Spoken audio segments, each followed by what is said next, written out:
आता थोडंसं डायबेटीस आणि हृदयरोग बाजूला ठेवूया आणि आपण ऊर्जेचं महत्त्व समजून घेऊया आपल्या शारीरिक आणि मानसिक आरोग्यासाठी. अमृता मॅडम. जसं आत्ता सर म्हणाले की बी पॉझिटिव्ह, तर सगळ्यात महत्त्वाचा हा जो काही विषय आपण बोलतो आहे याच्या मुळाशी जे आहे ते तुमचं मन आहे आणि तुमचे विचार आहेत. कुठलंही चांगलं किंवा वाईट जे घडतं त्यासाठी आपलं मन आणि आपले विचार हे त्याला कारणीभूत आहेत, जबाबदार आहेत. आधी विचार निर्माण होतो आणि मग तो त्याचं आचरण केलं जातं.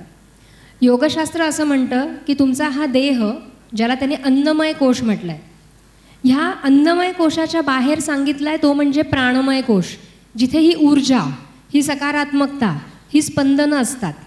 चैतन्याने सगळं वातावरण भरलं आहे. पण तुम्ही काय ग्रहण करता, तर तुमचा जसा विचार असतो, तुमचा जसा आहार असतो, तसंच तुम्हाला वातावरणातनं पण मिळत असतं. त्याच्या बाहेर सांगितलं आहे तो म्हणजे मनोमय कोश. योगशास्त्राने जे कोश सांगितलेत, मनोमय कोशाच्या बाहेर विज्ञानमय कोश आणि आनंदमय कोश. महत्त्वाचे 3 कोश बघू आपण.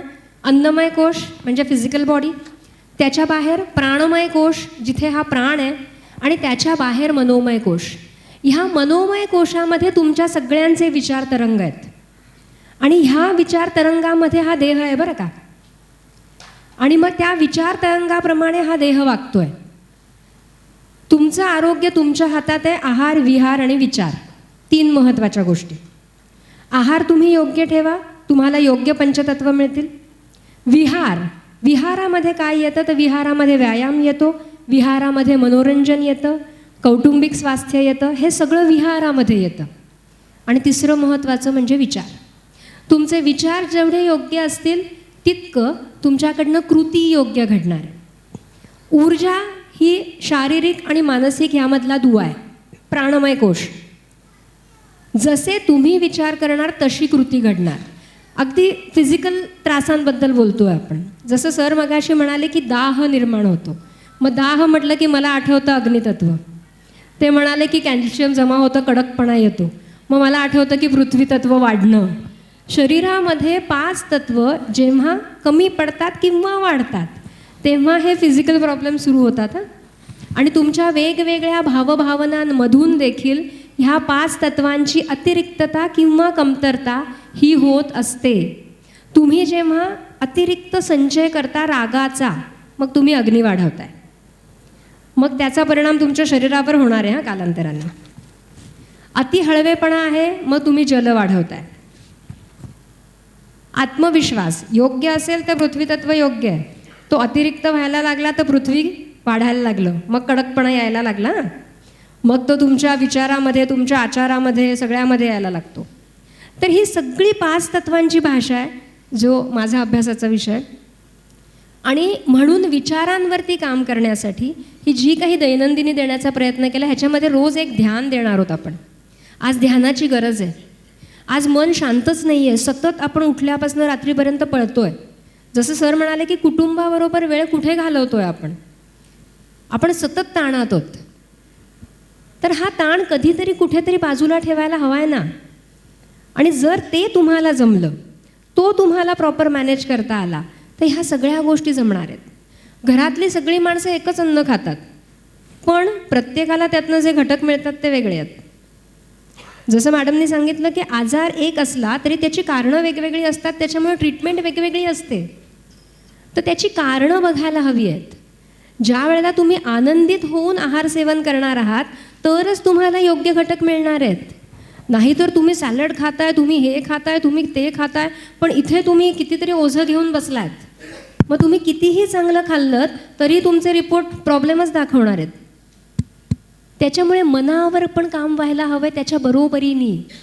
त्यासाठी थोडीशी शांतता हवी आहे, स्वतःसाठी वेळ हवा आहे. दिवसभर आपण काय केलं त्याचा आढावा घ्यायला हवा आहे. स्वतःमध्ये बदल करायला हवे आहेत.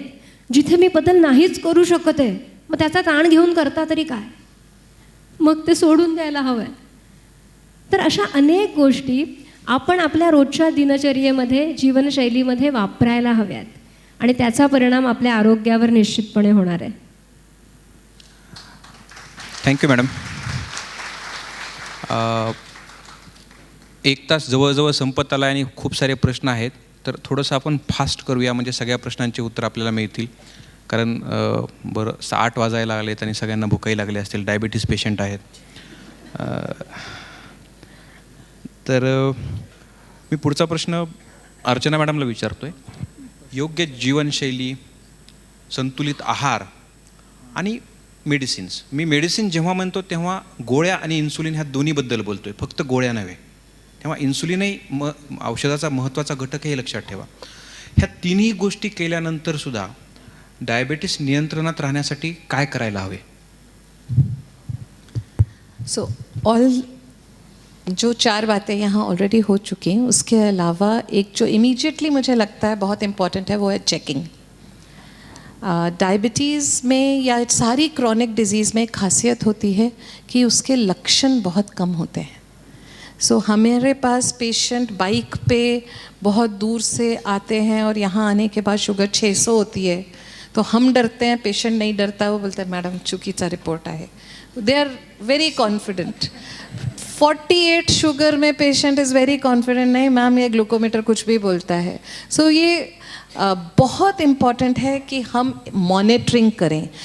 आप चाहे आयुर्वेदा ट्रीटमेंट ले रहे हो, चाहे आप कोई प्रकार की नई डाइट कर रहे हो, लेकिन उसका whatever you measure you can control, ये बहुत इम्पॉर्टेंट है. तो चाहे आपका वज़न है, चाहे आपका ब्लड शुगर लेवल है, आपका बीपी है, ये मेजर करना ज़रूरी है. आप लैब में शुगर चेक कर सकते हैं. आप अपने घर पे एक ग्लूकोमीटर लेकर उस पर कैपिलरी ब्लड शुगर चेक कर सकते हैं. अगर वो आप कर रहे हैं तो बहुत ज़रूरी है कि आप दिन में अलग अलग समय पे करें. खाली पेट सुबह के अलावा नाश्ते के बाद, लंच के बाद, डिनर के पहले, डिनर के बाद और सुबह 3 बजे, ऐसे आपको आपके डॉक्टर एडवाइस करेंगे. तो ये चेक करके अगर आप नोट करते हैं और वो डायरी आप आपके डॉक्टर को दिखाते हैं तो डॉक्टर आपको राइट ट्रीटमेंट दे सकेंगे. सो चेकिंग करना. उसके आगे अब CGMS नाम की डिवाइस आ गई है. एक छोटा सा चिप है जो आप यहाँ लगा सकते हैं. वो 14 दिन तक रहता है और हर 5 मिनट में आपकी ब्लड शुगर नोट करता है, रिकॉर्ड करता है, ताकि नींद में क्या हुआ, जब आप जिमिंग कर रहे थे क्या हुआ, जब आप ऑफिस में थे तब क्या हुआ. तो आपकी इतनी माइन्यूट शुगर पता चल सकती है, जिससे आप अपनी diet, time, exercise and medicine, perfection, इसको precision nutrition and precision medicine कहते हैं. तो टेक्नोलॉजी का आप यूज़ करके monitoring I think is one of the big pillars for care.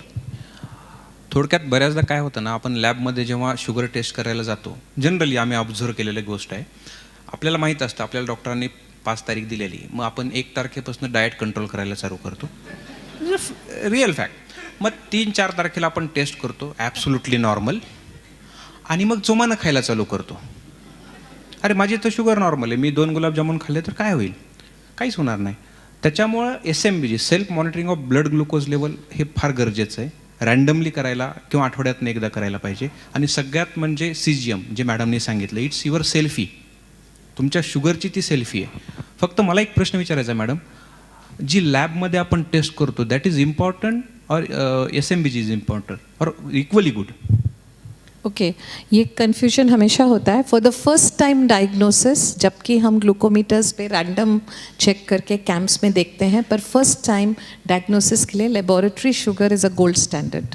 तो इट इज़ गुड कि आप एक बार और क्रॉस चेक करें और लैब से शुगर करें. लैब में आपके ब्लड शुगर लेवल्स जो लिए जाते हैं, लेकिन जो ग्लूकोमीटर पे आप करते हैं वो कैपिलरी है. आजकल जो ग्लूकोमीटर आ रहे हैं they are beautifully calibrated, they are very scientific, very accurate. Capillary blood और वीनस ब्लड में अप्रॉक्सीमेटली 10% का फ़र्क होता है. सो आपके ग्लूकोमीटर की शुगर अगर थोड़ी ज़्यादा आती है, वो इसलिए नहीं कि ग्लूकोमीटर ख़राब है, इसलिए कि कैपिलरी ब्लड में ही थोड़ा ज़्यादा होता है. उसी में अगर आप CGMS करते हैं, वो इंटरस्टिशियल फ्लूइड में से शुगर चेक कर रहा है, तो उसमें वो 10 मिनट का लैग फेज़ होता है, प्लस रीडिंग्स और थोड़ी सी ज़्यादा होती है. तो आपको ये चेंजेस नज़र आएंगे, but all 3 are very good. Home monitoring is बहुत ज़्यादा यूज़फुल होती है, क्योंकि आप रात की शुगर, टाइम बे टाइम की शुगर अपने साथ ग्लूकोमीटर ले जाएं. जब आप स्पोर्ट्स में हैं, जिम में हैं, तो हर समय चेक कर पाने के लिए ये home monitoring is very very important. CGM दिवसाला तुमच्या 288 शुगर आणि 14 दिवसात जवळपास 4000पेक्षा जास्त शुगर चेक करतं. आपण दिवसभरात 288 शुगर तर चेक करू शकत नाही. So it is the best way. You can तुम्ही तुमच्या डॉक्टरांना विचारून ते वापरू शकता. याच्यानंतर आपण लठ्ठपणा आणि मधुमेह याच्यात काय संबंध आहे आणि लठ्ठपणा कमी करण्यासाठी नैसर्गिक उपाय काय करायला पाहिजेत याच्याबद्दल जाणून घेऊया नीता मॅडमकडनं. तर लठ्ठपणा आणि मधुमेहाचा संबंध याविषयी मी संक्षिप्तात सांगते. लठ्ठपणा हा जो आहे हा सगळ्यात वरच्या स्तरावर, म्हणजेच आपण obesity is the mother of all diseases असं म्हणतो. म्हणजे लठ्ठपणामधून जे उद्भवतात असे बरेच रोग आहेत आणि त्यातला एक रोग आहे मधुमेह. सो बऱ्याच काही गोष्टी होऊ शकतात लठ्ठपणामुळे. मधुमेह होऊ शकतो, रक्तदाब होऊ शकतो, गॉल ब्लॅडरमधले स्टोन्स होऊ शकतात, आणखीन कॅन्सरही होऊ शकतो लठ्ठपणामुळे. पण आपण आता ते बाजूला ठेवूया आणि लठ्ठपणामुळे मधुमेह कसा होतो ते मी तुम्हाला सांगते. लठ्ठपणा हा एका दिवसातला नसतो. खूप दिवसापासून आपण चरबी आपली साठवत असतो. आपण खातो, गरजेपेक्षा जास्त खातो आणि ती चरबी साठत राहते. ती चरबी आधी साठते कुठे? आपल्या हातांमध्ये, पायांमध्ये आपल्याला दिसते. आपण दिसायला लागतो लठ्ठ, असं बऱ्याच वेळेला होतं. पण तिकडची कपॅसिटी संपली की ती चरबी कुठं जाईल? ती चरबी जाते आपल्या यकृतात, म्हणजे लिव्हरमध्ये. तिकडे जेव्हा ती जाईल तेव्हा इन्सुलिनचं जे उत्पादन होत असतं पण ते इन्सुलिन नीट काम करू शकत नाही, कारण यकृताचं काम असतं इन्सुलिनला रिस्पॉन्स देणे. आणि इन्सुलिन यकृतात जेव्हा चरबी साठलेली असते तेव्हा ते हे काम व्यवस्थित करू शकत नाही आणि त्याच्यामुळे इन्सुलिनचा प्रतिकार होतो, ज्याला आपण इन्सुलिन रेझिस्टन्स म्हणतो. इन्सुलिन रेझिस्टन्स झालं की काय होतं? बॉडीला वाटतं की ह्या शरीरात इन्सुलिनची कमतरता आहे, म्हणून आपण इन्सुलिन वाढवली पाहिजे असं त्या शरीराला वाटतं. म्हणून स्वादुपिंडातून म्हणजे पॅनक्रियसमधून इन्सुलिनचं जे उत्पादन आहे ते डबल व्हायला लागतं, ट्रिपल व्हायला लागतं. आणि असंच जर होत गेलं आणि लठ्ठपणा कमी केला नाही आणि हेच सुरू झालं तर शेवटी एक दिवस स्वादुपिंड किंवा पॅनक्रियास हँड्सअप करतं आणि म्हणतं आता मी दमलो, मी ह्याच्यापेक्षा जास्त इन्सुलिनचं उत्पादन करू शकत नाही आणि इन्सुलिनचं उत्पादन कमी व्हायला लागतं. त्या दिवशी डायबिटीस आपल्याला डायग्नोज होतो. म्हणजे डायबिटीस होण्याच्या आधी कित्येक वर्ष त्याचे संकेत असतात. कसे संकेत असतात? लठ्ठपणा हा सगळ्यात पहिला मोठा संकेत. सो लठ्ठपणा आहे, लठ्ठपणा नियंत्रणात आणलेला नाही, चरबी वाढते, यकृतातली चरबी वाढते, स्वादुपिंडातली चरबी वाढते, इन्सुलिन नीट काम करत नाही, इन्सुलिनचं उत्पादन कमी व्हायला लागतं आणि डायबिटीस व्हायला लागतो. हे लठ्ठपणाचा आणि मधुमेहाचा हा संबंध आहे. सो मधुमेह जर होऊ नये असं तुम्हाला वाटत असेल तर आधी वजन नियंत्रणात ठेवा. वजन म्हणजे काय, कसं नियंत्रणात ठेवा? एक तर तुमच्या हाईटला तुमचं वजन किती आहे त्याला आम्ही बॉडी मास इंडेक्स म्हणतो, ते 23च्या खाली पाहिजे. हा फॉर्म्युला तुम्हाला कुठेही इंटरनेटवर मिळेल. तुमचं वजन टाका, तुमचं हाईट इन मीटर्स टाका आणि तुम्हाला तो नंबर मिळेल. 23च्या खाली असलं पाहिजे. 23च्या खाली असेल तर मधुमेह होण्याचा चान्स खूप कमी असतो. दुसरं म्हणजे तुमच्या पोटाचा घेर. बायकांना 80 सेंटीमीटर, पुरुषांना 90 सेंटीमीटर हे कट ऑफ पॉईंट्स आहेत. ह्याच्यावर जर तुम्ही जायला लागला तर त्याचा अर्थ असा होतो की तुमच्या यकृतात चरबी साठायची सुरुवात झालेली आहे. 80 सेंटीमीटर स्त्रियांसाठी आणि 90 सेंटीमीटर पुरुषांसाठी. हे लिमिट्स क्रॉस केले की यकृतात चरबी साठायला लागली हे गृहीत धरून तुम्हाला कळेल की त्याचं मग डायबिटीसमध्ये रूपांतर होतं. सो हे इम्पॉर्टंट आहे. हे तुम्ही आकडे थोडे लक्षात ठेवा, म्हणजे तुम्हाला एक गायडन्स मिळतो की तुम्ही कुठल्या दिशेने चालला आहात. आणि second question that you asked was, लठ्ठपणा कमी करण्यासाठी काही मेडिसिन्स आहेत का? बरं, लठ्ठपणा करण्यासाठी मेडिसिन्स घ्यावेत किंवा नाही घ्यावेत गरज पडल्यास असं किती जणांना वाटतं इथे? कुणालाच नाही, एकट्यानं वाटतं. बरं, आता ही अशी वस्तुस्थिती आहे आज की लोकांना माहीत नाही किंवा लोकांचा प्रतिकार आहे की वजन कमी करण्यासाठी औषधं घेऊ नयेत. आता ते असं म्हटल्यासारखं झालं की माझा मधुमेह, मी 8 नमुन्याच्या गोळ्या घेतो आहे, मी सगळा व्यायाम करतो आहे, डाएट करतो आहे, पण माझी शुगर कंट्रोल येत नाही आहे, तरीही मी इन्सुलिन घेणार नाही असं म्हटल्यासारखं आहे. आता जर वजन तुमचं, आता तुम्ही विचार करा की तुमचं वजन जे आहे ते नॉर्मल आहे का नाही आधी हे बघितलं पाहिजे. बॉडी मास इंडेक्स मी तुम्हाला सांगितलं सोपा, 23च्या वर असू नये. समजा तुमचा बॉडी मास इंडेक्स 30 आहे, म्हणजे तुमचं वजन बरंच जास्त आहे तुमचं असायला पाहिजे त्याच्यापेक्षा.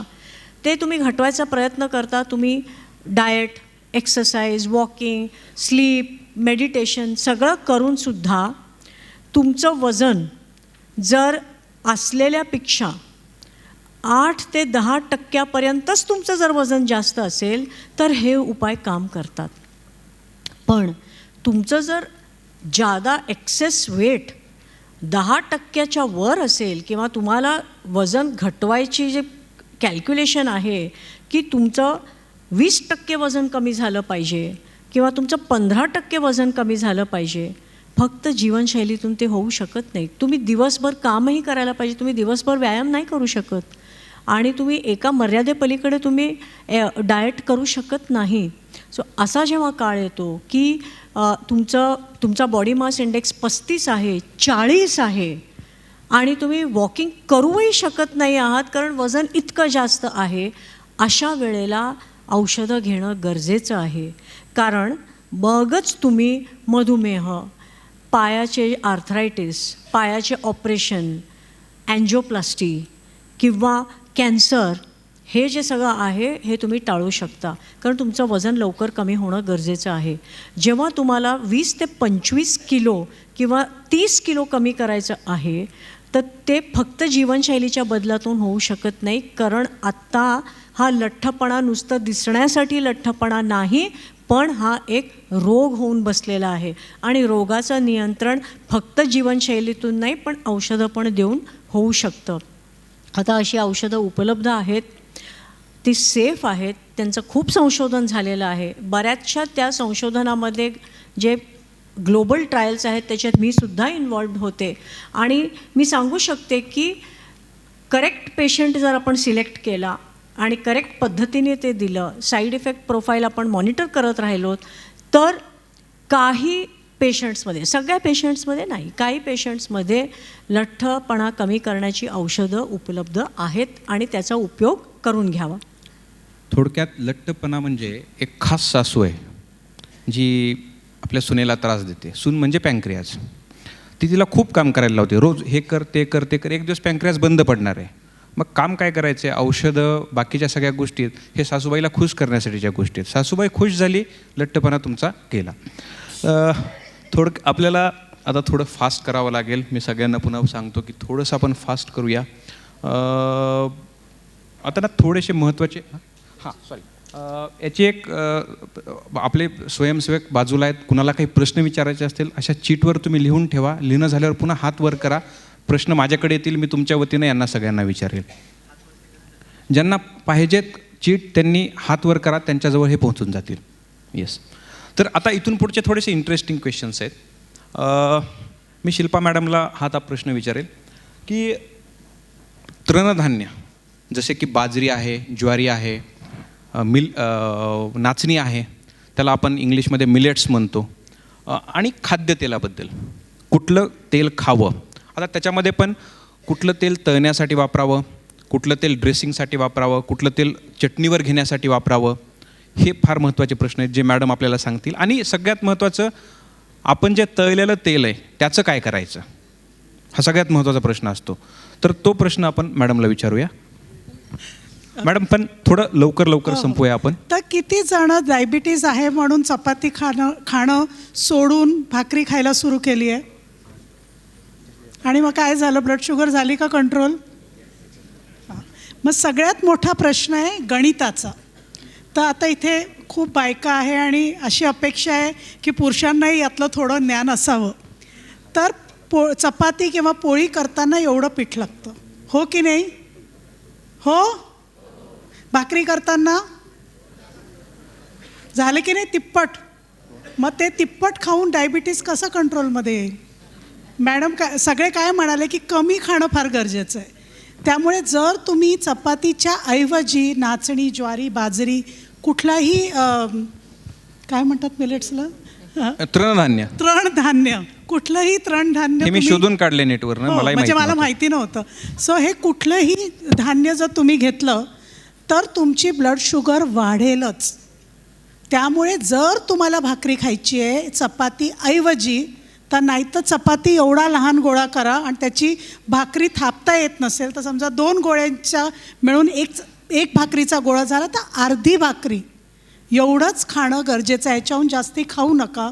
आम्ही रोज पेशंट्स बघतो आणि हे बघतो की जे चपाती सोडून भाकरी खायला लागले त्यांची जेवणानंतरची साखर, पोस्टप्रांडियल शुगर ज्याला म्हणतात, PP शुगर 2 तासाची, ती जास्त वाढते. आणि याचं कारण आहे की अन्न जास्त खाल्लं जातं आहे. याचं ज्वारी बाजरीशी काही प्रॉब्लेम नाही आहे. तुम्ही त्याच प्रमाणात खाल्ली तर शुगर कमी होईल, जास्त प्रमाणात खाल्लं तर शुगर वाढणार. ही पहिली बाब. दुसरं म्हणजे तेल. खाद्यतेल. तर सगळ्यात पहिली गोष्ट म्हणजे कुठलंही तेल वापरलं तरी ते कमी वापरलं पाहिजे. जसं टी व्हीमध्ये ॲड दाखवतात, फलाने तेल में कोलेस्ट्रॉल नाही, मग आई पुऱ्या तळते आणि मूल पुऱ्या खाते, ते अलाउड नाही आहे. कुठलंही तेल असो ते कमी वापरणं फार गरजेचं आहे. आणि साधारण माणशी 4 चमचे तेल पर डे, दिवसाला 4 चमचे तेल माणशी. तर तुमच्या घरात 4 जण असतील तर 16 चमचे तेल.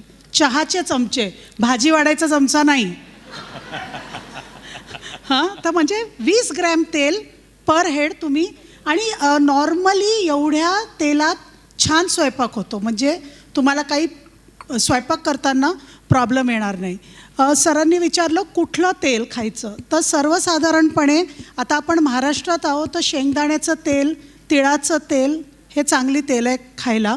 आणि तेल विकत घेताना स्वयंपाकासाठी म्हणजे जे तुम्ही फोडणीला वापरता ते डबल फिल्टर्ड तेल विकत घ्या. रिफाईंड घेऊ नका, कारण का रिफाईंडमध्ये फॅट सोडून काही उरत नाही. डबल फिल्टर्ड घ्या, पण ते तळायला वापरू नका. पहिली गोष्ट म्हणजे तळणं वर्ज करायला हवं. तळण्याची गरज नाही, कारण का तळलेलं अन्न म्हणजे आपण नेहमी जेव्हा म्हणतो जंक फूड, साधारण एक्झाम्पल काय दिलं जातं, पिझ्झा आणि बर्गर. ह्याचं कारण आहे की ते पिझ्झा बर्गर दुसऱ्या देशात खाल्ले जातात. आपल्या देशाचं जंक फूड इज वडापाव, चकल्या आणि काय जे काय दुसरं, भजी आहे. कचोरी, समोसा, हे आपल्या देशाचं जंक फूड आहे.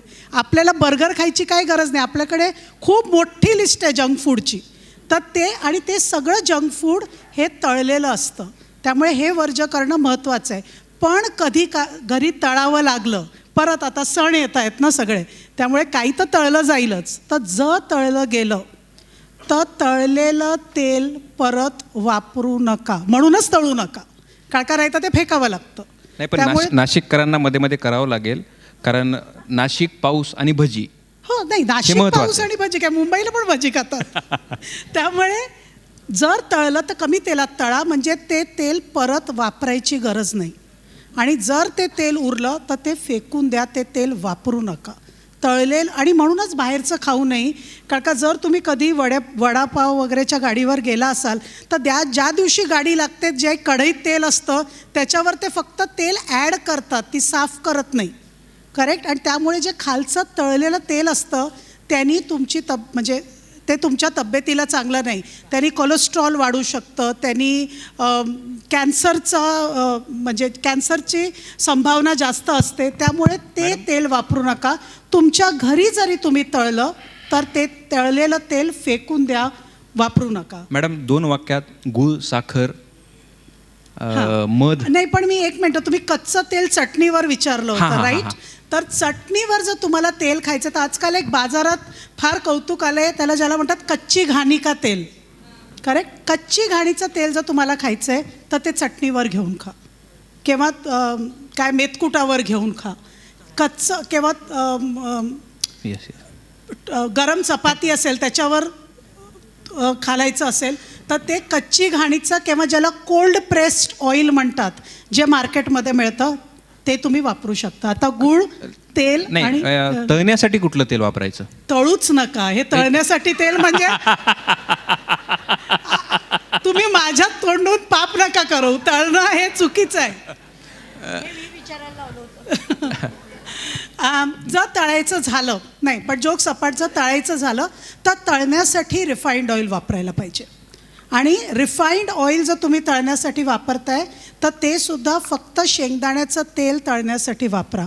सूर्यफूल, मका, करडई हे तेल तळण्यासाठी कधीही वापरू नये.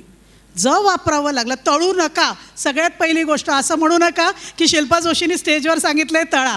सो तळायचं नाहीच, पण तळावं लागलं तर शेंगदाण्याचं तेल रिफाईंड तेल घेणं फार महत्त्वाचं आहे. कारण का ज्याला स्मोकिंग पॉईंट म्हणतात, म्हणजे ज्या पॉईंटला धूर येतो ते रिफाईंड तेलाचा खूप जास्त असतो. आणि आपण बराच वेळ तळत असतो ना, 5 मिनटात तळून होत नाही, जशी फोडणी 5 मिनटात होते. त्यामुळे रिफाईंड ऑइल वापरणं गरजेचं आहे. मॅडम, फोडणीसाठी फिल्टर्ड, तळण्यासाठी रिफाईंड, हे लक्षात ठेवा. कारण का फोडणी 5 मिनटात होते ना, आणि फोडणीला वेळ नाही लागत. चटणीवर घेण्यासाठी तुम्ही ताजं जवसाचं तेल पण वापरू हां, शकता. जवसाचं तेल तेल सगळ्यात चांगलं. जवसाच्या तेलात प्लीज स्वयंपाक करू नका. हां, त्या तेलाचे स्वयंपाक नका. सगळे गुण खराब निघून निघून जातात. जातात. त्यामुळे त्याच्यासाठी तुम्ही कच्ची घाणीचं कुठलंही तेल वापरू शकता. मॅडम, 2 वाक्यामध्ये गूळ, साखर, मध आणि आर्टिफिशियल स्वीटनर. ओके. सो किती जण डायबिटीज आहे म्हणून गुळाचा चहा पितात? संपलं. आणि मग शुगरचं काय होतं त्याच्यानंतर? Yes. केली आहे का कधी? हो. तर गूळ, साखर, मध ह्याच्यामध्ये सेम अमाऊंट ऑफ कार्बोहायड्रेट्स आहे. त्याच्यात काहीही फरक नाही. त्याचे फक्त रंग वेगळे वेगळे आहे. एक सफेद आहे, एक ब्राऊन आहे आणि एक गोल्डन कलरचं आहे. त्यामुळे त्या तिन्ही घेऊन ते खाल्ल्यावरची शुगर सेम प्रमाणात वाढते. त्यामुळे डायबिटीस आहे तर गूळ चालतो, साखर वाईट असं काही नाही आहे. साखरही वाईट, गूळही वाईट आणि डायबिटीसच्या लोकांना मधही वाईट, तिन्ही वाईट. हां, आणि आर्टिफिशियल स्वीटनर ज्या शुगर फ्रीच्या गोळ्या मिळतात.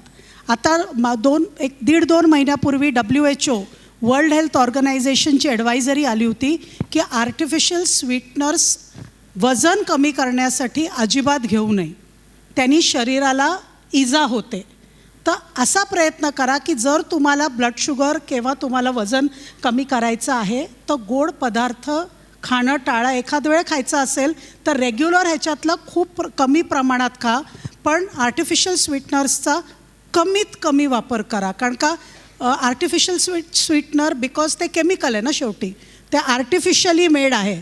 त्यामुळे त्याचा जितका कमी वापर करता येईल तितका कमी वापर करा. जरी काही आर्टिफिशियल स्वीटनर्स प्लांट बेस्ड असतात, ज्याला स्टिविया म्हणतात. ते तुम्हाला माहिती आहे, त्याच्यावर त्या स्वीटनरच्या डब्यावर असं झाडाचं चित्र पण असतं, पण तरीही त्याला प्रोसेस करून त्याच्यातलं केमिकल काढलेलं असतं. आणि त्यामुळे आर्टिफिशियल स्वीटनर्स प्रयत्न करून कमीत कमी वापरा. शेवटचे 2 प्रश्न आणि त्याच्यानंतर मग आपण जे ऑडियन्समधून आलेले प्रश्न आहेत ते घेऊया. मनोज सर, तुम्हाला प्रश्न आहे. मधुमेह रुग्णातील अँजिओप्लास्टी व मधुमेह नसणाऱ्या रुग्णातील अँजिओप्लास्टी यामध्ये काय फरक आहे, एक. आणि दुसरा प्रश्न मी सोबतच विचारतो तुम्हाला. हृदयरोगांचे उपचार महागडे असतात, तर त्यासाठी आपण डॉक्टर लोक काय करू शकतो?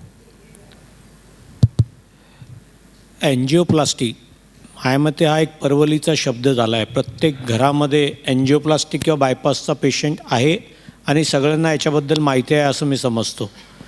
बेसिकली अँजिओप्लास्टीमध्ये तुम्हाला जो काही हृदयामध्ये नसांमध्ये जो अडथळा आहे तो बलूननी ब्रेक करून तिथं स्प्रिंग टाकून ती नस नॉर्मल साईजमध्ये किंवा नॉर्मल फंक्शनिंग करतो आपण, त्याला आपण अँजिओप्लास्टी म्हणतो. बायपासमध्ये आणि अँजिओप्लास्टीमध्ये फरक असं की बायपासमध्ये ब्लॉक तसाच सोडला जातो, नवीन नस जोडली जाते, त्याला बायपास म्हणजे ब्लॉकला बायपास करणे. आता डायबिटीज रुग्णांमध्ये अँजिओप्लास्टी आणि नॉर्मल रुग्णांमध्ये अँजिओप्लास्टीमध्ये बदल काय? तर बेसिकली मी जसं सुरुवातीला बोललो की जर तुम्हाला डायबिटीज असेल तर तुमच्या नसांच्या मुखाला ब्लॉकेजेस जास्त प्रमाणात डायबिटीज पेशंटमध्ये असतात. लांबी आणि रुंदीला म्हणजे लांबीला ब्लॉक्स जास्त मोठे असतात. कॅल्शियम आणि फायब्रोसिस जास्त असतं. आता जेव्हा मी अँजिओप्लास्टी करतो तेव्हा माझ्याकरता नसांची साईज किती आहे आणि ब्लॉकची लेंथ किती आहे हे महत्त्वाचं असतं आणि त्याप्रमाणे मी स्टेंट सिलेक्ट करतो.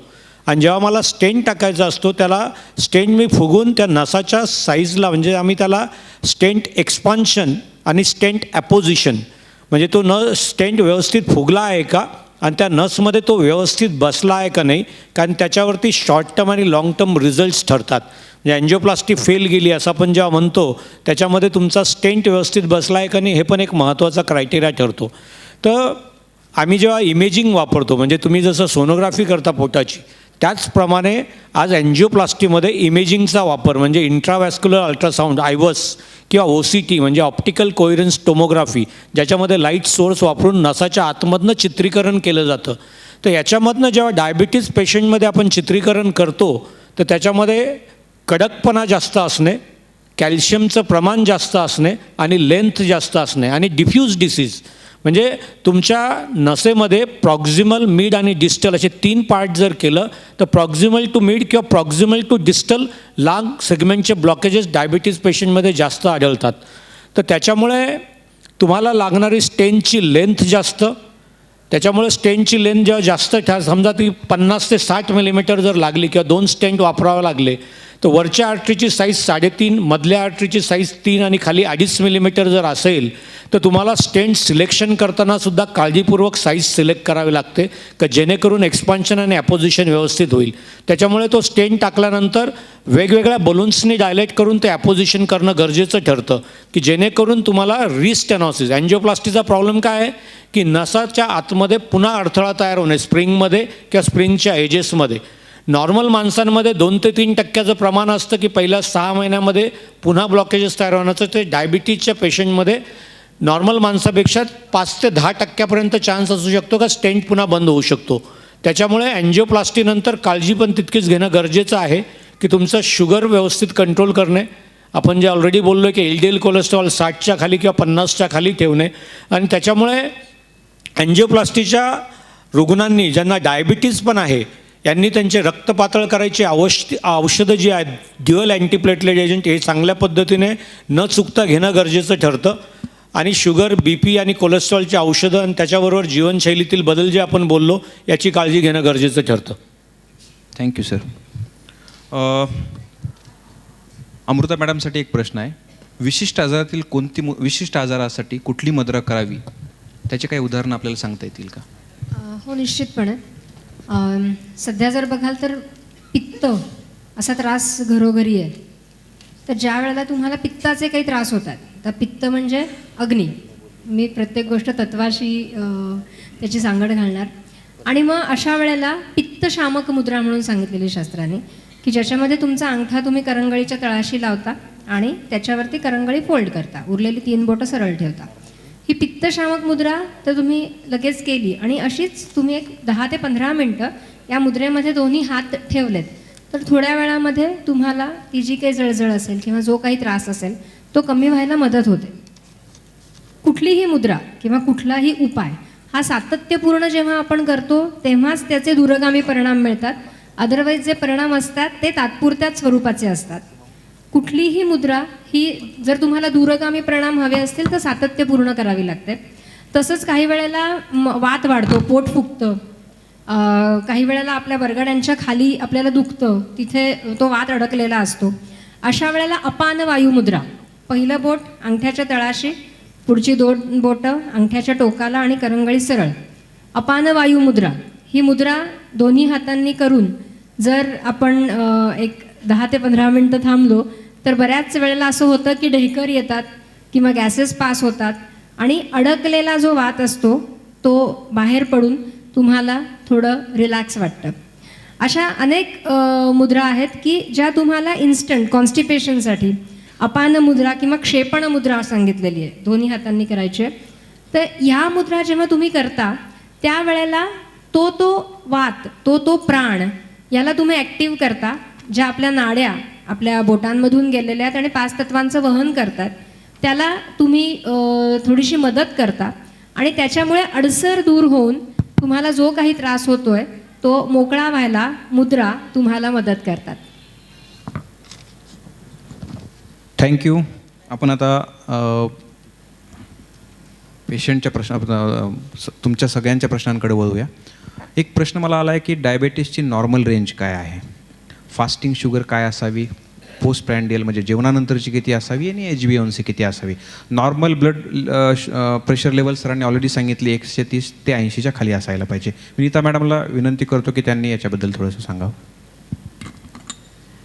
सर्वसाधारणपणे सगळ्यांना फास्टिंग ब्लड शुगर ही 100च्या खाली असावी असं आपण म्हणतो आणि खाल्ल्या FBS ज्याला आपण म्हणतो आणि खाल्ल्यानंतर म्हणजे पोस्ट प्रँडियल 150च्या खाली. पण ह्याला काही अपवाद आहेत. अपवाद असे आहेत की जर खूप म्हातारे असतील किंवा एकटे राहत असतील किंवा किडनीचा विकार खूप जास्त झालेला आहे किंवा हार्ट फेल्युअर असेल तर असे जेव्हा अवयव आतले बिघडलेले असतील तर आपण ते थोडं रिलॅक्स करू शकतो आणि 180च्या आत असलं तरी ठीक आहे, 120च्या आत असलं तरी ठीक आहे असं आपण म्हणतो. पण सर्वसाधारणपणे 100 आणि 150 हे आकडे लक्षात ठेवा. HbA1cचंही तसंच आहे. नॉर्मली आपण म्हणतो की शक्यतो 6.5पर्यंत ते यावं पण निदान 7% खाली तरी असावं. पण जर हे बाकीचे विकार असतील तर इवन 7.5 किंवा लाईफ एक्सपेक्टन्सी आयुष्यमान जर कमी होणार असेल, त्या पर्सनला कॅन्सर आहे किंवा एंड स्टेज किडनी प्रॉब्लेम असेल तर मग 8%पर्यंत सुद्धा चालेल. पण बाकी सगळं ठीक असेल, आयुष्यमान अजून व्यवस्थित होणार असेल तर 7%, 6.5 हे उचित आहे. बरेचसे प्रश्न इंडिव्हिज्युअल आहेत. इंडिव्हिज्युअल प्रश्नांना आपण उत्तरं देणं संयुक्तिक नाही ठरणार आहे इथे. जे महत्त्वाचे प्रश्न आहेत त्याच्याबद्दल आपण थोडंसं बोलूया.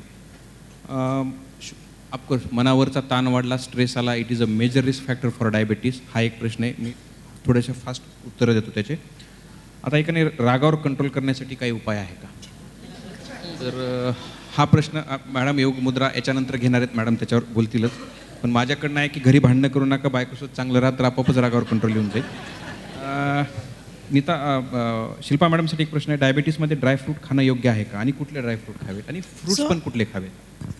ड्रायफ्रूट आधी मग फ्रूट. हां, तर ड्रायफ्रूट हे आपण ड्रायफ्रूट या वस्तूंना म्हणतो जे एका दुकानात मिळतात ज्याच्यावर लिहिलं असतं ड्रायफ्रूट्स.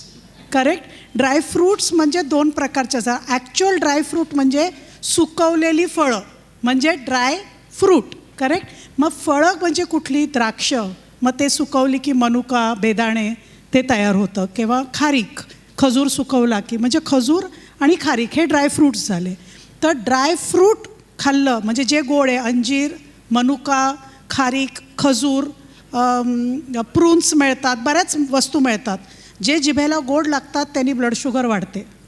पण जे नट्स आहे, जे जिभेला गोड लागत नाही म्हणजे बदाम, अक्रोड, पिस्ता, शेंगदाणे, चणे, बाकीचे नट्स म्हणजे पिकान्स वगैरे जे इतर आहे त्यांनी ब्लड शुगर वाढत नाही, ते तुमच्यासाठी चांगले आहेत. तर ते रोज खाल्ले पाहिजे. ड्रायफ्रूट म्हणजे सुकवलेली फळं नी शुगर वाढते.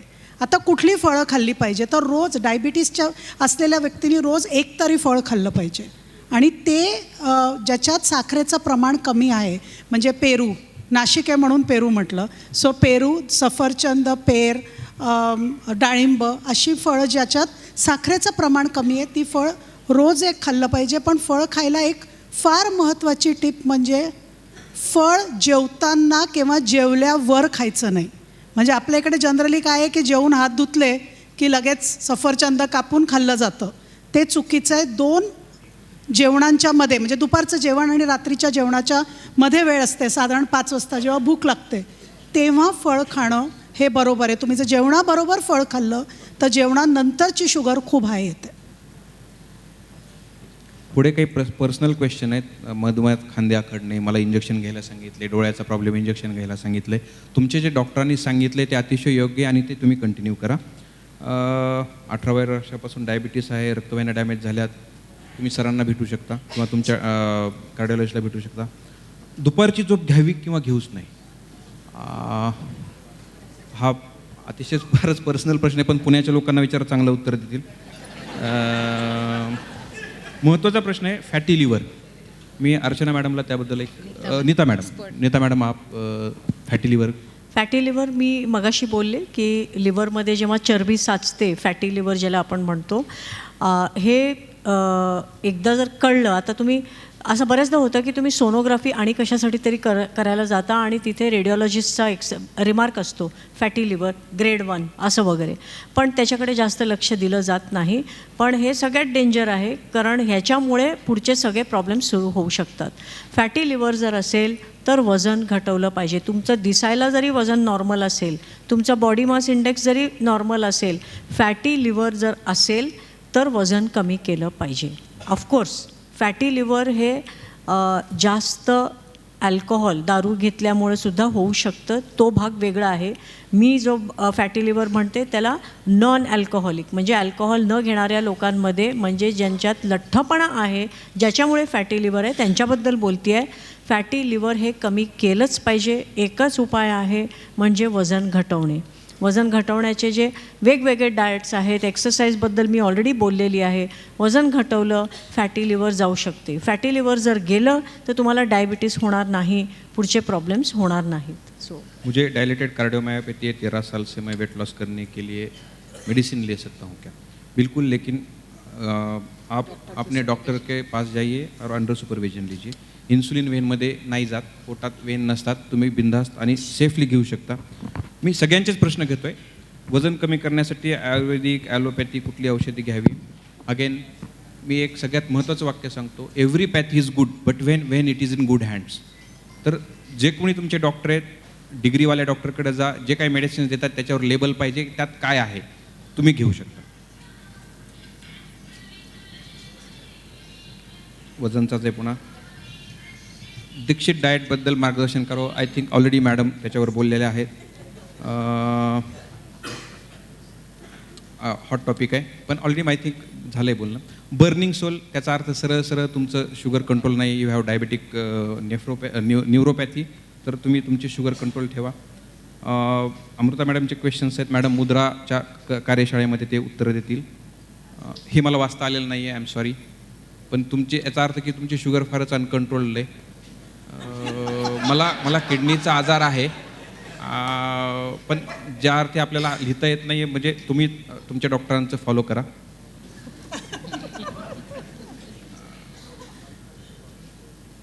शरीर रचनेनुसार शुगर सहन करण्याची क्षमता सारखी नसते. अगदी बरोबर आहे, प्रत्येकाची वेगवेगळी असू शकते.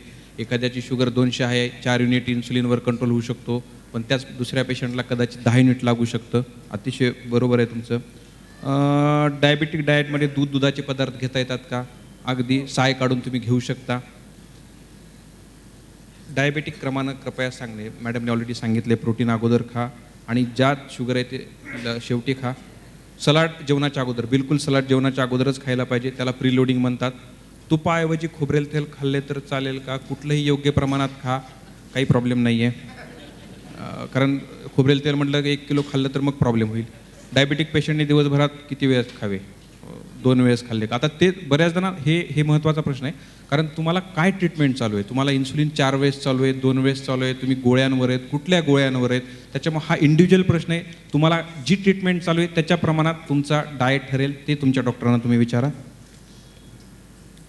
मधुमेह, मला दुपारी चक्कर येते, B12साठी काय घ्यायला? B12साठी तुम्हाला इंजेक्शन्स घ्यायला लागतील. आणि चक्कर येते तर शुगर तुमची चेक करा, हायपोग्लायसेमिया आहे का कंट्रोल चेक करा, घरी शुगर करा. दुपारी झोप, मी पुन्हा सांगितलं, पुण्याच्या लोकांना कन्सर्न करा.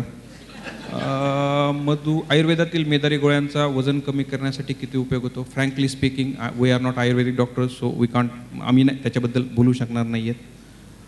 हर्बल डाएट, शिल्पा मॅडम तुम्ही 1-2 वाक्यात हर्बल डाएटबद्दल बोलू शकाल? हर्बल लाईफ, हर्बल डाएट म्हणजे ज्या कंपनी जे प्रोटीन पावडर विकते ते की काय? ओके, सो ॲक्च्युली कुठल्याही कंपनीच्या कुठल्याही प्रोडक्टबद्दल स्टेजवरनं बोलता येत नाही. ज्याला हा प्रश्न असेल त्यांनी मला पर्सनली येऊन विचारा प्रोग्रॅम नंतर, मग मी सांगेन. त्याच्याबद्दल मीही सांगू शकेन, बट पण स्टेजवर नाही, नंतर प्रोग्राम नंतर येऊन भेटा, प्रश्न सॉल्व करू. ओके, बरेचसे प्रश्न संपलेले आहेत. होप तुम्हाला सगळ्यांना हे सेशन आवडलं असेल. वेळेअभावी खूप काही. एक बात मैं कहना चाहती हूँ, सॉरी. Yes, हाँ, जस्ट आई नो टाइम नहीं, लेकिन एक बात कहना चाहती हूँ कि आई होप पिछले 2 घंटे में हमने आपको डराया नहीं है. सो डायबिटीज़ के साथ ज़िंदगी बहुत सुंदर जी सकते हैं, ये बात मैं बताना चाहती हूँ। मेरे पास छोटे छोटे बच्चे हैं जो 6 महीने के आए थे, आज 4 साल के बच्चों के माँ बाप हैं। ऐसे लोग हैं जो 80 साल से डायबिटीज़ है, 85 ईयर्स ऑफ डायबिटीज़, और वो मुझे पूछ रहे हैं कि मैडम क्या खाएं। मैंने कहा आप क्या खाते हो वो बताओ मुझे। सो लाइफ इज़ गुड विद diabetes, good successful happy healthy life विद डायबिटीज़ इज़ प्रिवेंट करना है, रिवर्स करना है, कॉम्प्लिकेशन प्रिवेंट करना है, लेकिन है तो डरिए मत, उसके साथ भी बहुत अच्छा आप जीवन जी सकते हो। Film stars are diabetic, Wasim Akram is diabetic, कौन, प्रियंका चोपड़ा के हस्बैंड निक जोनस, वो 12 साल के थे जब उनको डायबिटीज हुई, इंसुलिन लेते हैं। Sonam Kapoor is diabetic, end आधे मिनिस्टर्स, आधे डॉक्टर सभी डायबिटिक हैं। विद डायबिटीज़ प्राइम मिनिस्टर बन सकते हो, डोंट वरी अबाउट इट, सब कुछ भी कर सकते हो। हे मॅडमनी मोठ्या फिगरबद्दल सांगितलं. Madam Archana Sarda madam, she is running Udaan म्हणून एक त्यांचा प्रोग्राम आहे, नॉन प्रॉफिट ऑर्गनायझेशन. 1200 छोटे मुलं टाईप 1 डायबिटीजचे, ज्यांना वय वर्ष 18पर्यंत सर्व प्रकारची ट्रीटमेंट फ्री दिल्या जाते. त्यांच्या फॅमिलीला सपोर्ट करण्यासाठी बऱ्याचशा गोष्टी काही केल्या जातात. Is a very big thing what she is doing. ते 1200 मुले जर जगू शकतात विथ इन्सुलिन, तर आपण का नाही? आपण तर मोठे आहेत, आपल्याला ते इन्सुलिन घ्यायला आणखी सोपं आहे. असो, वेळेअभावी खूप सारे प्रश्न घेता आले नाहीत. मी सकाळला विनंती करेल असाच एखादा प्रोग्राम पुन्हा नाशिकला घेता आला तर आम्हाला आनंद होईल तुमच्यासोबत पुन्हा गप्पा मारायला. Thank you and thank you. खरं म्हणजे हा परिसंवाद संपलाच नाही पाहिजे असं वाटतंय, उद्या सकाळपर्यंत चालेल असं. पण याच्यानंतर बहुतेक योग मुद्रा आहे ना आपल्या? आहे योग मुद्रेचा. याच्यानंतर एक कार्यशाळा आहे, 10 मिनिटाचीच आहे. कृपया सर्वांनी स्थानपन्नच राहावं अशी नम्र विनंती. उद्या पेपरमध्ये बातमी अशी नको यायला की या कार्यक्रमाला आल्यामुळे दुर्ग शर्करा योग सर्व ज्येष्ठ तज्ज्ञांच्याकडून जे काय ज्ञान मिळालं त्यामुळे दुर्ग शर्करा वाढला आणि डायबिटीज पेशंट अजून डायबिटीज झाली. तर उद्या पेपरमध्ये अशी बातमी नको यायला असं खूप वाटतं. मी सर्व मान्यवरांना विनंती करतो की त्यांनी स्टेजच्या समोर स्थानपन्न व्हावं. आणि यानंतर आपण योगमुद्रेच्या कार्यशाळेसाठी मी चांदोरकर मॅडमना विनंती करतो की त्यांनी योगमुद्रेच्या कार्यशाळेची सुरुवात करावी. 10-15 मिनिटाचीच आहे. सर्वांना नम्र विनंती की कृपया आपण स्थानपन्नच राहावं. मॅडम.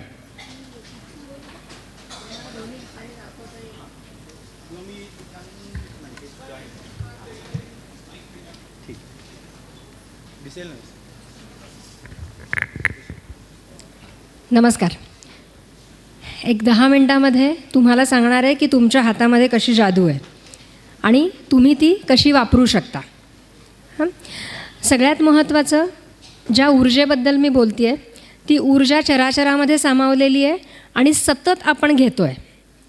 तुमच्या घेण्याच्या क्षमतेवरती तुम्हाला मिळणारी ऊर्जा अवलंबून आहे. त्याच्यामुळे शरीर आणि मन याला सांधणारी जी आहे ती आहे ऊर्जा. ऊर्जा म्हणजेच तुमची क्षमता. जेवढी क्षमता तेवढं तुम्ही ग्रहण करू शकता आणि जेवढं तुम्ही ग्रहण करू शकता तेवढे तुम्हाला त्याचे परिणाम मिळतात. सकारात्मकता, नकारात्मकता सगळ्या गोष्टी आपल्याला माहिती आहेत. आपल्या विचारांवरती बऱ्याच गोष्टी अवलंबून आहेत. आता नाड्या ज्याला आपण म्हणतो, शब्द सगळ्यांनी ऐकलेला आहे. तर महत्त्वाची म्हणजे सुषुम्ना, इडा आणि पिंगला, ही 3 नावं आपण ऐकलेली असतात. आता आज मी जे दाखवणार आहे किंवा सांगणार आहे ते आहे आपल्या 5 बोटातून जाणाऱ्या नाड्या. या नाड्या पंचतत्वांचं वहन करतात. वातावरणामध्ये हे जे चैतन्य आहे ते पंचतत्व रूप आहे आणि हे शरीर देखील पंचमहाभूतांनी बनलेलं आहे. त्याच्यामुळे हे शरीर सतत तो प्राण घेतं आहे आणि प्रत्येक पेशीला पुरवतं आहे. आता कुठलीही पेशी किंवा कुठलाही ऑर्गन ज्या वेळेला व्यवस्थित काम करत नाही आहे, त्याची क्षमता काही कारणाने कमी झाली आहे किंवा ते अतिकार्यशील झालं आहे, याची जी काही कारणं असतात ती समजून घ्या. जेव्हा काहीही आजार, मधुमेहाबद्दल आपण बोलतो आहे की तुमचं स्वादुपिंड व्यवस्थित काम करत नाही आहे किंवा कुठल्याही आजाराच्या बाबतीत एखादा ऑर्गन व्यवस्थित कार्य करत नाही आहे, तर याची 2 महत्त्वाची कारणं असतात. एक तर त्याची क्षमताच कमी झाली आहे, तुम्ही त्याची क्षमता कमी केली आहे. आणि दुसरं, त्याच्याकडे क्षमता आहे पण त्याच्यावरती इतकं ओझं लादलं गेलं आहे की त्याच्यामुळे ती क्षमता ते वापरू शकत नाही आहे. मान्य? त्याच्यामुळे एक तर तुम्ही ओझं वाढवताय जे कमी करायला हवं आहे, ज्याच्यामुळे ती क्षमता वापरली जाईल, किंवा ती क्षमता कमी झाली आहे काही कारणाने, ती कारणं शोधून ती वाढवायला हवी. यासाठी आपल्याला आपला अभ्यास करायला हवा. 5 तत्व. आता सगळ्यांनी मी सांगते आहे ते लक्षात घ्या. प्रत्येक बोटातून मिळणारं तत्व आपण समजून घेणार आहोत. आपण जेव्हा अंगठा म्हणतो त्यावेळेला अंगठा म्हणजे अग्नी. पहिलं बोट तर्जनी. तर्जनी म्हणजे वायू. मध्यमा मधलं बोट. मध्यमा म्हणजे आकाशतत्व. अनामिका. अनामिका म्हणजे पृथ्वी तत्व. आणि आपली कनिष्ठिका करंगळी म्हणजे जलतत्व. Okay, clear? हां, अंगठा म्हणजे अग्नी, तर्जनी वायू, मध्यमा आकाश, अनामिका पृथ्वी आणि कनिष्ठिका म्हणजे जल. प्रत्येक बोटातून एक एक नाडी जाते आणि ती तिचं काम करते आहे. आता डावीकडून जे मिळतं ते आहे अग्नी, सूर्यतत्व. सूर्यनाडी आहे ती.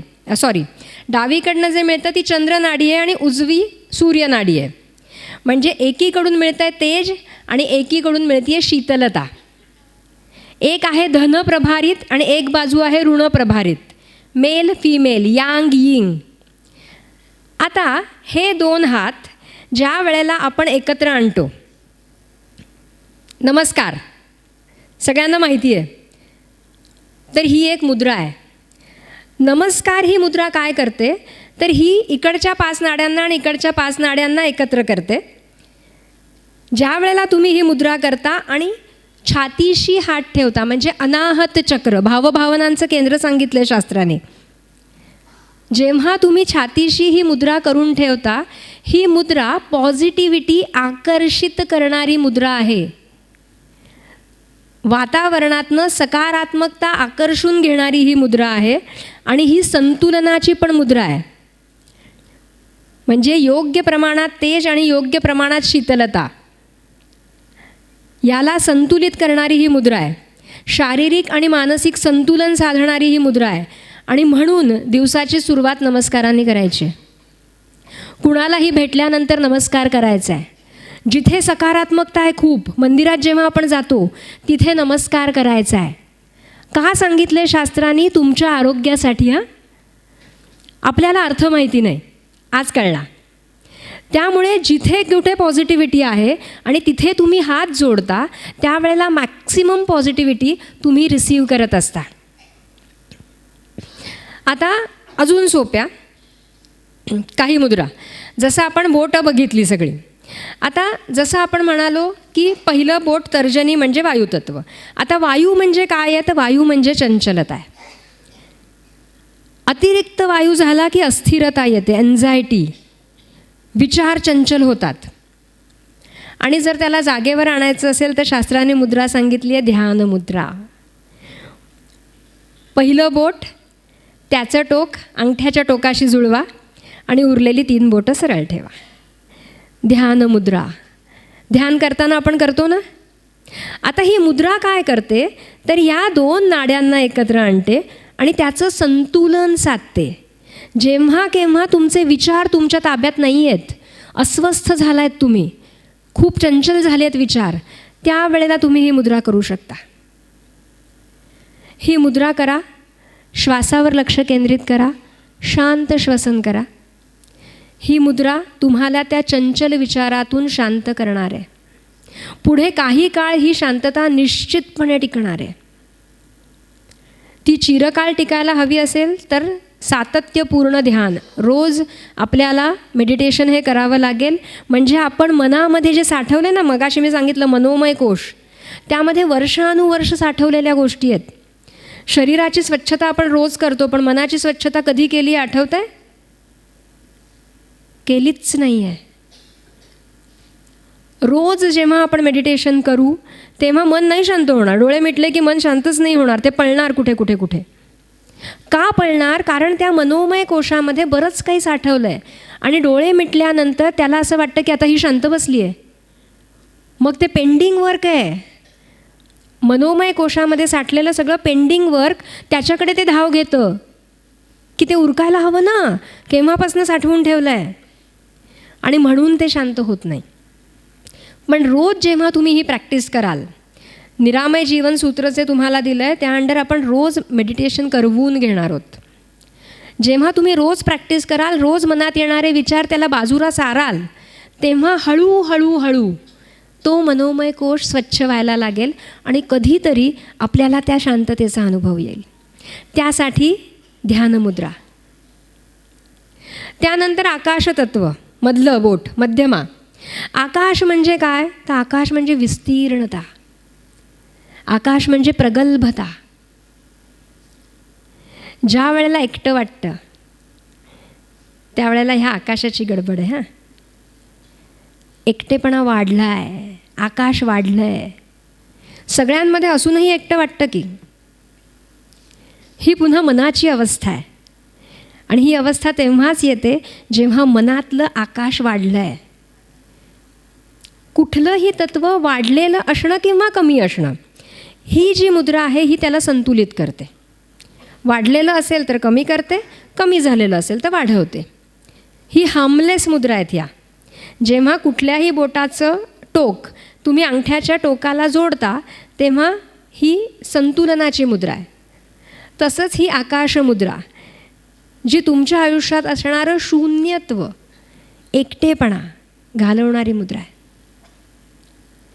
त्यानंतर येतं ते म्हणजे पृथ्वी तत्वाचं बोट, अनामिका.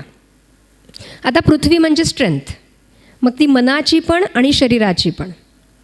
जर काही कारणाने ती स्ट्रेंथ कमी झाली आहे, आत्मविश्वास कमी झाला आहे, शरीराची ताकद कमी झाली आहे, मसलची ताकद कमी झाली आहे, तर तुम्हाला पृथ्वी मुद्रा ही उपयोगी ठरणार आहे. अनामिकेचं टोक अंगठ्याच्या टोकाशी तुम्ही जोडणार आहात. पृथ्वी मुद्रा ही कमी झालेलं पृथ्वी हे वाढवू पण शकते आणि वाढलेली पृथ्वी कमी पण करू शकते. संतुलनाची मुद्रा आहे. त्यामुळे अतिरिक्तता जरी असेल तरीही सातत्यपूर्ण ही मुद्रा केल्याने ती अतिरिक्तता देखील कमी होणार आहे, समजून घ्या. तुमच्या स्वभावामध्ये बदल होणार आहेत, तुमचा आत्मविश्वास वाढायला लागणार आहे.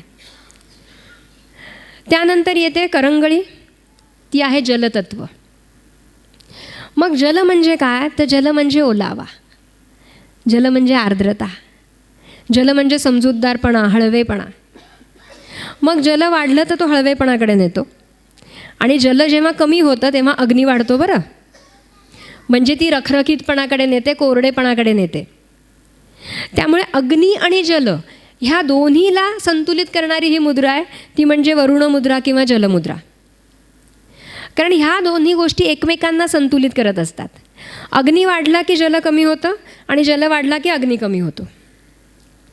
त्यामुळे ही संतुलनाची मुद्रा आहे, ज्याच्यामध्ये तुमच्या शरीरामध्ये जर अग्नी वाढत असेल किंवा जल वाढत असेल किंवा दोन्हीपैकी काहीतरी कमी होत असेल तर वरुण मुद्रा ही त्यातलं संतुलन साधणार आहे.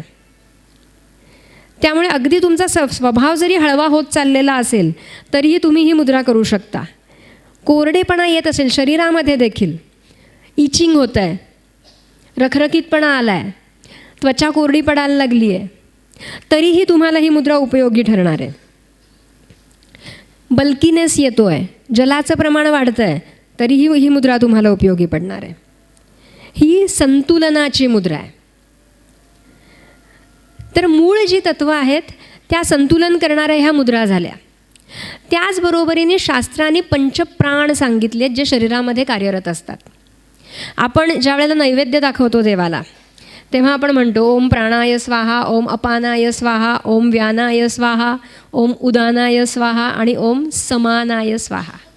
हे 5 प्राण सांगितलेत जे ह्या शरीरामध्ये कार्यरत असतात. आता हे प्राण वेगवेगळ्या भागामध्ये कार्यरत असतात. नाड्यांमधून घेतले जाणारे हे प्राण, ही तत्व ही जेव्हा वेगवेगळ्या भागामध्ये कार्यरत असतात त्यांना प्राण म्हटलं आहे. प्राण काय आहे तर प्राण म्हणजे लाईफ फोर्स, जो तुमच्याकडनं कृती करवून घेतो. प्राण म्हणजे शक्ती, प्राण म्हणजे क्षमता जी तुमच्याकडनं कृती करवून घेते. शरीरामध्ये ताकद आहे पण ती वापरण्यासाठी जी लागते ती क्षमता, ती म्हणजे ती ऊर्जा. स्वयंपूर्ण उपचारांमध्ये आपण ती ऊर्जा संतुलित करण्याचा प्रयत्न करत असतो, ज्याच्यामुळे अनेक आजारांवरती आपण यशस्वी उपचार केलेले आहेत. आता हे प्राण समजून घेऊया. प्राण नावाचा जो प्राण आहे तो आपल्या छातीच्या भागामध्ये काम करतो आणि त्याच्यामुळे श्वसन, रक्ताभिसरण याच्यामध्ये तो महत्त्वाचं काम करत असतो. मग जेव्हा याच्याशी निगडीत काही त्रास आहेत त्यावेळेला प्राणमुद्रा सांगितली आहे. म्हणजे आपली अनामिका आणि कनिष्ठिका म्हणजे करंगळी याची अग्र आपण अंगठ्याच्या अग्राला जोडतो. ही होते प्राणमुद्रा. तुम्हाला जी माहिती पुस्तिका माझ्यामध्ये दिलेली आहे सगळ्यांना त्याच्यामध्ये या मुद्रा आहेतच. ही प्राणमुद्रा तुम्हाला हा प्राण संतुलित करण्यासाठी महत्त्वाची ठरणार आहे. मग जेव्हा तुम्हाला असे काही त्रास होत आहेत त्यावेळेला तुम्हाला लक्षात लगेच आली पाहिजे मला प्राणमुद्रा करायची. मग जेव्हा मी सातत्यपूर्ण ही प्राणमुद्रा करीन त्यावेळेला ह्या 2 नाड्या ज्या वातावरणातनं प्राण शोषत आहेत त्या कुठेतरी त्याच्यामध्ये अडसर निर्माण झालेत म्हणून तो प्राण योग्य मिळत नाही आहे शरीराला. मग त्याला अग्नीचं बोट म्हणजे अंगठा जोडून तुम्ही उत्तेजित करताय. योग्य उत्तेजना मिळाल्याने त्या नाड्या जास्तीत जास्त काम करणार आहेत आणि तुम्हाला तो प्राण मिळवून देणार आहेत. त्याच्यानंतर अपान. अपान हा प्राण कुठे काम करतो तर आपल्या ओटीपोटाच्या भागामध्ये. ओटीपोटाच्या भागामध्ये काम करणारा प्राण आहे अपान. आणि मग तिथे कोणकोणते ऑर्गन्स येतात तर आपली मूत्रसंस्था आहे, प्रजनन संस्था आहे, मोठं आतडं आहे. त्यामुळे मूत्रविसर्जन, मल उत्सर्जन, रिप्रोडक्टिव्ह सिस्टीमशी रिलेटेड प्रॉब्लेम्स, इथे वात अडकून राहणं, बद्धकोष्ठतेचे प्रॉब्लेम्स, ह्या गोष्टींसाठी तुम्हाला उपयोगी पडणारे ती अपान मुद्रा. मधली 2 बोटं मध्यमा आणि अनामिका ही आपण अंगठ्याच्या टोकाला जोडणार आहोत. ही आहे अपान मुद्रा. बद्धकोष्ठतेचे त्रास ज्यांना आहेत अपान मुद्रा सातत्यपूर्ण करा. त्या नाड्यांमध्ये जे अडसर निर्माण झाले ते जसे जसे सुटत जातील तुम्हाला तुमच्या त्रासांमध्ये निश्चितपणे परिणाम दिसायला लागेल. अपान मुद्रा. त्याच्यानंतर व्यान. व्यान हा प्राण असा सांगितला आहे की जो शरीरभर विहार करतो आणि सगळ्या प्राणांना सुसूत्र ठेवतो, त्यांचं कोऑर्डिनेशन करतो आणि त्यामुळे संपूर्ण रक्ताभिसरण हे त्याच्यावर अवलंबून आहे. व्यान. व्यान मुद्रा जी आहे ती पहिली 2 बोटं तर्जनी आणि मध्यमा ही आपण ज्या वेळेला अंगठ्याच्या टोकाशी जोडतो आणि उरलेली 2 बोटं सरळ ठेवतो तेव्हा ही होते व्यान मुद्रा. संपूर्ण सर्क्युलेशन, वातातले अडसर दूर करणं, रक्तातले अडसर दूर करणं याच्यासाठी ही हेल्पफुल होऊ शकते. ब्लड प्रेशरसारखे जे त्रास आहेत याच्यामध्ये ही हेल्पफुल होऊ शकते. त्यानंतर उदान हा प्राण आहे. उदान हा प्राण आपल्या कंठापासून वरच्या भागामध्ये काम करतो. ज्या वेळेला अतिविचार करताय, मेंदूवर अत्यंत ताण येतो आहे, स्ट्रेस्ड आहे लाईफ, त्यावेळेला इथे तो प्राण सगळ्यात जास्त वापरला जातो आणि त्याची कमतरता भासू शकते. स्मरणशक्ती कमकुवत होते बऱ्याचदा. एका खोलीतून दुसऱ्या खोलीत जातो आणि विसरून जातो कशाला आलो होतो. कंठाशी निगडीत सप्रेशन्स असतात काही वेळेला, थायरॉईडसारखे प्रॉब्लेम होतात. सप्रेशन म्हणजे काय, मी एक्सप्रेस करू नाही शकत काही गोष्टी आणि त्या सप्रेस केल्या जातात. विशुद्ध चक्रामध्ये अडकून बसतात तुमच्या भावना, तुम्हाला व्यक्त नाही करतायत आणि मग ते जे सप्रेशन आहे ते इथून वरती जातं. त्याच्यासाठी सांगितली आहे उदान मुद्रा. मग उदान मुद्रेमध्ये अंगठ्यावरती तर्जनी आणि तर्जनीवरती मध्यमा. मध्यमा आणि अंगठ्यामध्ये तर्जनीला थोडंसं दाबायचं आहे. हे अडसर दूर करायला हेल्पफुल होते, ज्याच्यामुळे तुम्हाला रिलॅक्स वाटू शकतं, तुमचा स्ट्रेस रिलीज होऊ शकतो. जर तुम्ही बघाल तर ह्याच्यामध्ये ध्यानमुद्रा पण आलीच आहे आणि शिवाय आकाशाने पण त्याला थोडंसं दाबलेलं आहे आपल्या त्या वायूला, विचारांना. त्यामुळे ती विस्तीर्णता ती अति झाल्यामुळे देखील विचार चंचल झालेले आहेत. त्यांना जागेवर आणण्यासाठी देखील उदान मुद्रा ही तुम्हाला उपयुक्त ठरू शकते. आणि सगळ्यात महत्त्वाची म्हणजे शेवटची समान मुद्रा. समान हा प्राण जो काम करतो तो आपल्या छातीच्या खालून नाभीपर्यंतच्या प्रदेशामध्ये, जिथे सगळे महत्त्वाचे ऑर्गन आहेत ज्याच्याबद्दल आपण मगाशी बोललो, डायबिटीज, मधुमेह ज्याच्याबद्दल आपण बोलतोय, सगळे महत्त्वाचे ऑर्गन येतात इथे. आणि मग शास्त्र म्हणतं समान हा प्राण काय आहे, तर पंचप्राणांना एकत्रित करणारी अशी ती समान मुद्रा आहे की सगळी बोटं एकत्र आणा, सगळ्याची अग्र अंगठ्याच्या भोवती जोडा. म्हणजे काय, तर पाचही तत्व ही संतुलित जेव्हा होतात तेव्हा तो समान प्राण हा संतुलित व्हायला मदत होते. समान मुद्रा, मोदकासारखे हात करायचेत आपल्याला. ही समान मुद्रा जी आहे ही तुमचं मेटाबॉलिझम, चयापचय सुधारणारी आहे.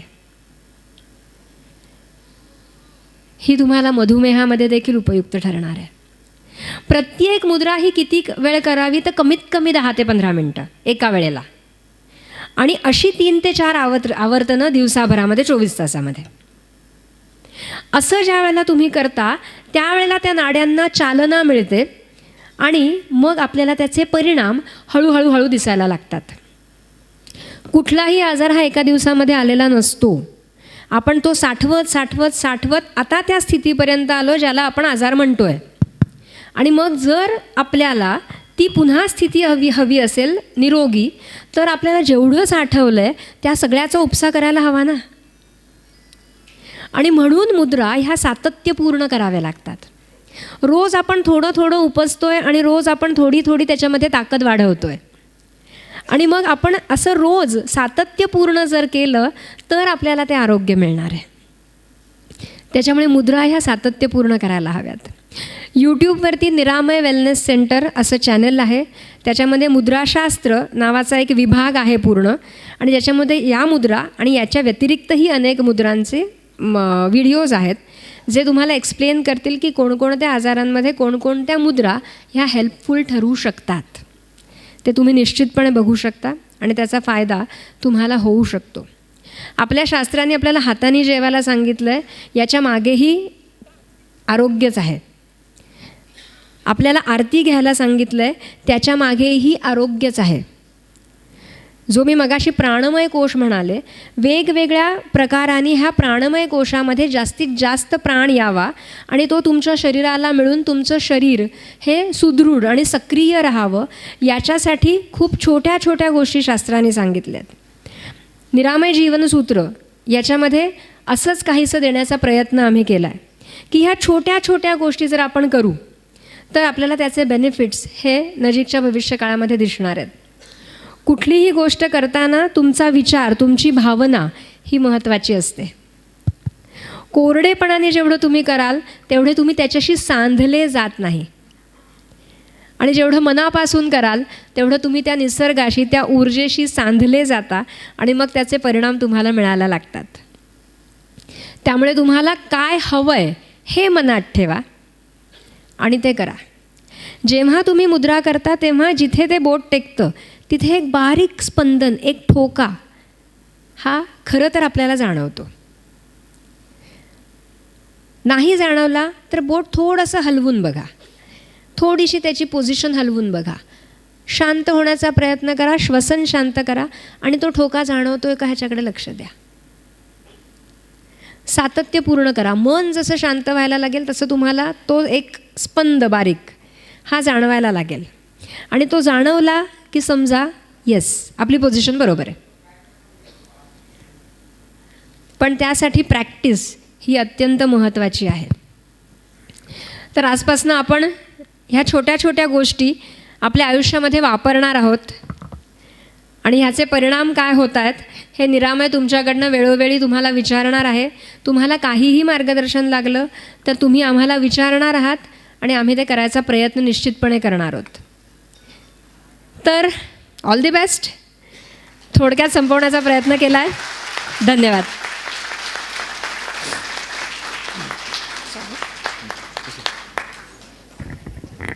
धन्यवाद मॅडम. कार्यक्रमाच्या समारोपाकडेच आपण जात आहोत. या कार्यक्रमाचं आभार प्रदर्शन करण्यासाठी मी श्री प्रशांत कोटकर सरांना विनंती करतो आणि यानंतर कार्यक्रमाची सांगता राष्ट्रगीताने होईल. आभार प्रदर्शनासाठी येत आहेत कोटकर सर. नमस्कार.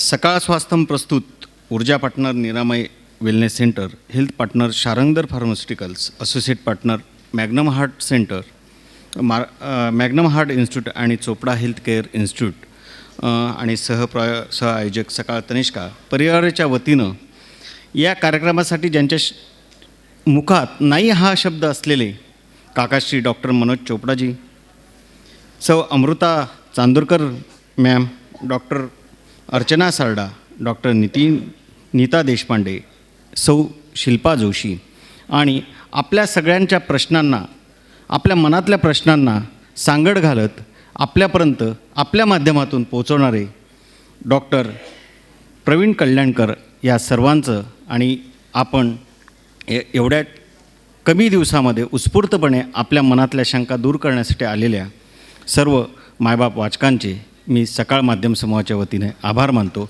आणि एक विनंती करतो की आपण जागेवरच राष्ट्रगीतासाठी उभे राहावे. जनगण मन अधिनायक जय हे भारत भाग्य विधाता. पंजाब सिंध गुजरात मराठा द्राविड उत्कल बंगा. विंध्य हिमाचल यमुना गंगा उच्चल जलधि तरंगा. तव शुभ नामे जागे, तव शुभ आशीष मागे. गाहे तव जय गाथा, जनगण मंगलदायक जय हे भारत भाग्य विधाता. जय हे जय हे जय हे जय जय जय जय हे.